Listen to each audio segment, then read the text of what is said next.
దేవుని యొక్క అతి శ్రేష్టమైన నామమునకు మహిమ కలుగునుగాక. ఈ ఉదయకాలము మీకందరికీ వందనాలు తెలియచేస్తున్నాను. ఈ దినము మిమ్ములను బలపరచు దేవుని మాట. నీవు నడుచునప్పుడు నీ అడుగు ఇరుకున పడదు. సామెతల గ్రంథము 4వ అధ్యాయము 12వ వచనం.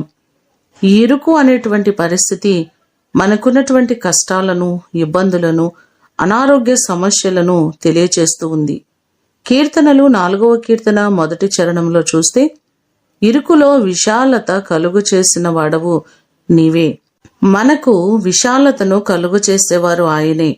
మనకున్నటువంటి ప్రతి బాధల నుండి, ఇబ్బందులన్నిటి నుండి మనలను విడిపించి నడిపించే గొప్ప దేవుడు. 118వ కీర్తన 5వ చరణంలో చూస్తే, ఇరుకునందుండి నేను యెహోవాకు మొర్రపెట్టితిని, విశాల స్థలమందు యెహోవా నాకు ఉత్తరమిచ్చెను అనే మాటలు మనకు కనబడుతున్నాయి. మనకున్నటువంటి ప్రతి కష్టములో మన దేవునికి మనము మొర్రపెట్టినట్లయితే పరిస్థితులన్నిటినీ సరిచేయగలిగిన గొప్ప దేవుడు. మీరు ప్రయాణిస్తున్న ప్రతి ప్రయాణము క్షేమకరంగా దేవుడు నడిపిస్తారు.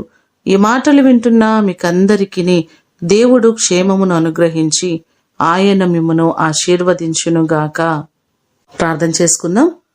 సకల ఆశీర్వాదములకు కారణభూతుడవైన మా ప్రేమ కలిగిన పరలోకపు తండ్రి, మీ పాదములకు వందనాలు, స్తోత్రాలు.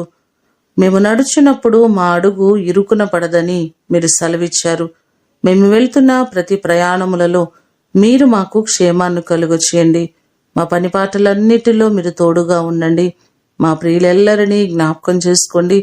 ఏ సమస్యల చేత, ఏ ఇబ్బందుల చేత వారు నలిగిపోతున్నారో ప్రతి వారి సమస్యలు, ఇబ్బందులు, ఇరుకులు, దేవ అనారోగ్య సమస్యలు ప్రతి వాటి నుంచి మీరు విడిపించండి.